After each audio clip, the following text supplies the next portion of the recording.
Hi friends, welcome to MS world. அனைவரும் நலமா? இன்னைக்கு பாஸ்மதி ரைஸில் வெஜிடபிள் பிரியாணி தான் செஞ்சுருக்கேன். வெஜிடபிள் பிரியாணி மாதிரியே இருக்காது, அமிர்தமே தோற்று போகும், அவ்வளோ டேஸ்ட்டில் இருக்கும்.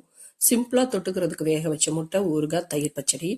தயிர் பச்சடி வீடியோவில் காமிக்கிறதுக்காக தான் செஞ்சுருக்கேன். தயிர் பச்சடி சும்மா கொஞ்சம் தான் செஞ்சேன், ஏன்னா சளி இருக்கிற டைமில் தயிர் பச்சடி சாப்பிடக்கூடாது. காய்கறிகள்லாம் அப்படியே ஜம்முன்னு அருமையாக வெந்திருக்குது. சௌச்சௌ இன்னைக்கு தான் ஃபர்ஸ்ட் டைம் செஞ்சுருக்கேன் பிரியாணியில் சேர்த்து. நல்லா அருமையாகவே வந்திருக்கு. கேரட்டு, உருளைக்கிழங்கு, பச்சை பட்டாணிலாம். பாஸ்மதி அரிசி இது கட்டிங் அரிசின்னு சொல்லிட்டு 100லேருந்து 120 ரூபா வரைக்கும் விற்கும். பிராண்டில் வாங்கினோன்னா கொஞ்சம் ரேட் அதிகமாக இருக்கும். சீரோ சம்பா அரிசி 200 ரூபாயில் விற்கும். துளசி அரிசி தான் எனக்கு அஃபோர்டபுளாக தோணுது. 80லேருந்து 85க்குள்ளே இருக்கும், அதுவும் நல்லாயிருக்கும். கசகசா 1/2 டீஸ்பூன், முந்திரி ஒரு 8, நல்லா 1 மணி நேரம் ஊற வச்சிருந்ததை அரைச்சி வச்சுக்கிட்டேன். இப்போ தான் அரிசி அளந்து வைக்கிறேன். அளந்து தான் வைக்கிறேன், கழுவுல. 2 டம்ளர் அளந்து வச்சிருக்கேன். இந்த டம்ளரால் 1/2 கிலோவுக்கு கம்மியான அரிசி. ஆனால் காய்கறிகள்லாம் 1/2 கிலோ கிட்ட இருக்கும். 4 பல்லாரி வெங்காயம், 6 தக்காளி பழம், சின்னதும் மீடியம் சைஸுமா எடுத்து வச்சிருக்கேன். 4 காரமே இல்லாத பச்சை மிளகாய், இஞ்சி பூண்டு பேஸ்ட்டு, லெமன் கட் பண்ணி வச்சிருக்கேன், தயிர், பட்டை 2 துண்டு, ஏலக்காய் 2 துண்டு, கிராம்பு 4, சௌச்சௌ, கேரட்டு, உருளைக்கிழங்கு, பச்சை பட்டாணி, இது எல்லாமே சேர்த்து வச்சிருக்கேன். அதோட புதினா மல்லி இலைகள். இப்போ அடுப்புல பாத்திரத்தை வச்சு ஸ்டவ் ஆன் பண்ணிட்டு நல்லெண்ணெயும் நெய்யும் சேர்த்து சூடேற விடுறேன். ஸ்டவ் ஆன் பண்ணிட்டு தான் அரிசியை கழுவிட்டு ஊற வைக்கிறேன். இப்போ எண்ணெயும் நெய்யும் சூடேறிடுச்சு. பட்டை 2 துண்டு, கொஞ்சம் பெரிய சைஸ் தான் அது, கிராம்பு, ஏலக்காய்லாம் போட்டு நல்லா பொரிய விட்டுறேன். நல்லா பொரிஞ்சதும் கட் பண்ணி வச்சிருக்கிற பல்லாரி வெங்காயத்தை சேர்த்துக்கலாம். பல்லாரி வெங்காயம் வேக ஒரு 7 to 10 நிமிஷம் ஆகும். நல்லா வதங்கி வரட்டும். அந்த கேப்ல நான் தக்காளியை கட் பண்ணிக்கிறேன். இப்போ பாருங்க, வெங்காயம் நல்லா வதங்கிட்டு இருக்குது. நல்லாவே வதங்கி வரட்டும். இந்த அளவு இப்போ வெங்காயம் வதங்கி வந்துருச்சு. இந்த ஸ்டேஜ் கரெக்டான ஸ்டேஜ். இப்போ நம்ம இதில் இஞ்சி பூண்டு பேஸ்ட்டு சேர்த்துக்கலாம். தக்காளி கட் பண்ணி வச்சுருக்கேன் பாருங்கள். 1.5 டேபிள் ஸ்பூனுக்கு கொஞ்சம் கம்மியாக இஞ்சி பூண்டு பேஸ்ட்டு சேர்த்துக்கிறேன். அதோட பச்சை வாசனை போக வதக்கணும். இஞ்சி பூண்டு பேஸ்ட்டோடவே புதினா மல்லி இலைகளையும் சேர்த்துக்கிறேன். அப்போதான் புதினா மல்லி இலைகளோட ஃப்ளேவர்லாம் நல்லா இறங்கி பிரியாணி நல்லா மணமாகவும் இருக்கும், சுவையாகவும் இருக்கும். எல்லா ஃப்ளேவரும் நல்லா இறங்கணும். அதுக்கு தகுந்தா போல் நம்ம ஒவ்வொரு பொருளும் சேர்க்கணும். இஞ்சி பூண்டு பச்சை வாசனை போனதும் 1.5 டீஸ்பூன் அளவுக்கு மிளகாய்த்தூள் சேர்த்துக்கிறேன். உங்கள் காரத்துக்கு ஏற்ப நீங்கள் சேர்த்துக்கோங்க. இப்போ காரம் சேர்க்கறதுனால நமக்கு பிரியாணிக்கு நேச்சுரலாகவே கலர் கிடைக்கும். ஃபுட் கலர் நம்ம ஆட் பண்ணணும்னு அவசியமே இருக்காது. மிளகாத்தூள் கலந்து 1 நிமிஷம், மிளகாத்தூள் போட்டு 1 நிமிஷம் தான் கலந்து கொடுக்கணும். உடனேவே தக்காளி பழத்தை சேர்த்துக்கணும். தக்காளி பழத்தூள்ல உள்ள சாறு அந்த மிளகாத்தூளோட நெடிவை தடுக்கும். ப்ளஸ் மிளகாத்தூள் கரியாமையும் பார்த்துக்கும். 4 பச்சை மிளகாய். இது சுத்தமாக காரமே இருக்காது. ஃப்ரிட்ஜில் வாங்கி ஸ்டோர் பண்ணி வச்சிடுவேன். ஏன்னா நிறையா தான் கொடுப்பாங்க பச்சை மிளகாய், கொஞ்சமாக கொடுக்க மாட்டாங்க. ஃப்ரிட்ஜில் ஸ்டோர் பண்ணி வைக்கிறதுனால அது காரம் கம்மியாயிடும். 1/2 டீஸ்பூன் அளவுக்கு பட்டை, கிராம்பு, ஏலக்காய் பவுடர் பண்ணதையும் சேர்த்துக்கிறேன். தக்காளி குக் ஆகி ஒரு 2-3 நிமிஷம் ஆனதுக்கப்புறம் பட்டை, கிராம்பு, ஏலக்காய் பவுடர் போட்டுக்கிறேன். தக்காளி நல்லா குக் ஆகிறதுக்கு கொஞ்சமாக உப்பு, கல் உப்பு சேர்த்துக்கிறேன். தக்காளி நல்லா வெந்து வரட்டும். இப்போ தக்காளி ஓரளவுக்கு நல்லாவே வெந்துருச்சு. ஒரு 2.5 டேபிள் ஸ்பூன் அளவுக்கு வீட்டில் உர போட்ட தயிர் தான், அதையும் சேர்த்து நல்லாவே மிக்ஸ் பண்ணி விட்டுடலாம்.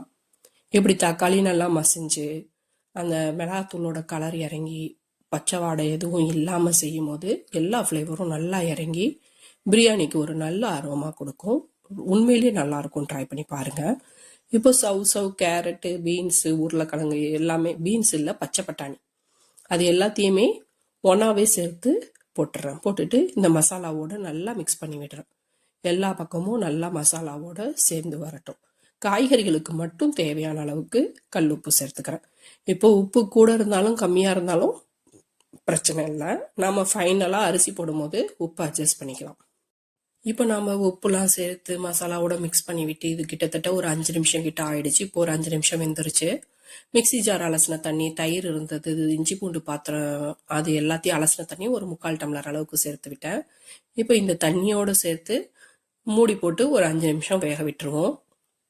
5 நிமிஷம் வேகட்டும். 5 நிமிஷம் ஆனதுக்கப்புறம் 3/4 டம்ளர் தண்ணி தான் சேர்த்துருக்கோம். 1 டம்ளர் அரிசிக்கு 1.5 டம்ளர் தண்ணி சேர்க்கணும். இப்போ 2 டம்ளர் அரிசி 3 டம்ளர் தண்ணி சேர்க்கணும். அதனால மீதி 2.25 டம்ளர் தண்ணியும் சேர்த்துக்கிட்டேன். சேர்த்து நல்லா கலந்து கொடுத்துட்டு கசகசா, முந்திரிலாம் அரைச்சி வச்சிருந்தேன் இல்லையா, அதை இப்போதான் சேர்த்துக்கிறேன்.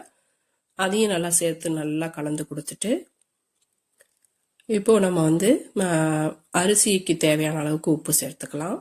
லெமன் வந்து ஒரு ½ லெமனோட ஜூஸை புழிஞ்சுக்கலாம். தக்காளி, தயிர், லெமன் இது 3 தான் புளிப்பு அட்ஜஸ்ட் பண்ணுறதுக்கு. அப்புறம் உப்பும் சேர்த்தாச்சு. உப்பு, காரம், புளிப்பு எல்லாமே ஒரு நூல் தூக்கலாக இருக்கிற மாதிரி சேர்த்துக்கணும் ஆரம்பத்திலேயே. இப்போ இந்த தண்ணியில் டேஸ்ட் பண்ணால் எல்லாமே ஒரு நூல் தூக்கலாக தெரியணும்.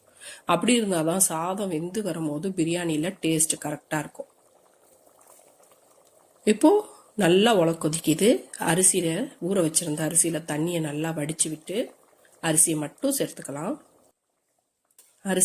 எல்லா அரிசியும் சேர்த்தோன்னே ஒரே ஒரு தடவை பூ போல கலந்து கொடுத்துக்கலாம். நல்லா வேகட்டும்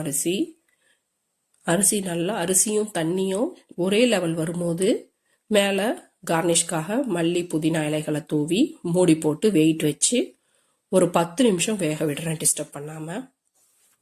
10 நிமிஷம் ஆனதுக்கு அப்புறமா திறந்து விட்டு கீழே இருக்கிற சாதம் மேலே வர மாதிரி மாற்றி வைக்கணும். கீழே இருக்கிறது இப்போ நல்லா குக் ஆகிருக்கும். மேலே இருக்கிறதையும் கீழே திருப்பி போட்டோம்னா எல்லாமே ஒரே மாதிரி ஈவனாக வெந்து வரும். அதுக்காக தான் இது 10 நிமிஷம் ஆனதுக்கப்புறம் இது போல் செய்யணும். செஞ்சுட்டு திரும்ப லெவல் பண்ணிவிட்டு மூடி போட்டு சிம்லையே 10 நிமிஷம் வேக விட்டுட்டேன். 10 நிமிஷம் ஆனதுக்கப்புறம் ஸ்டவ் ஆஃப் பண்ணிட்டேன். ஸ்டவ் ஆஃப் பண்ணிவிட்டு 10 நிமிஷம் வெயிட் பண்ணணும். 10 நிமிஷம் கழித்து எல்லாத்தையும் ஓப்பன் பண்ணி பார்க்கலாம். இப்போ பாருங்கள், அருமையாக இருக்குது சாப்பாடு. சாப்பிட்றதுக்கு ரெடியாக இருக்குது. தம்மை உடைக்கிறேன் பாருங்கள். பார்க்கும் போதே உங்களுக்கு தெரியும் அவ்வளோ சூப்பராக வந்திருக்குது சாப்பாடு. வீட்டில் பிள்ளைங்களுக்கெல்லாம் ரொம்ப பிடிச்சிருந்தது. மட்டன் பிரியாணி, சிக்கன் பிரியாணி விட இந்த பிரியாணியை ரொம்ப விரும்பி சாப்பிட்டாங்க. ஃபுல்லாக காய்கறிகள் தான். காய்கறிகள் சேர்க்கறதுனால டேஸ்ட் அவ்வளோவா இருக்காது சிக்கன், மட்டன் சேர்க்கிற மாதிரி. அதுக்காக தான் நம்ம தக்காளி, தயிர், வெங்காயம் எல்லாமே கொஞ்சம் அதிகமாக சேர்த்துக்கிட்டோம். உங்களுக்கு இந்த வீடியோ பிடிச்சிருந்தா லைக் பண்ணுங்கள், சப்ஸ்கிரைப் பண்ணுங்கள், ஃப்ரெண்ட்ஸ் அண்ட் ஃபேமிலிக்கு ஷேர் பண்ணுங்கள். தேங்க்யூ.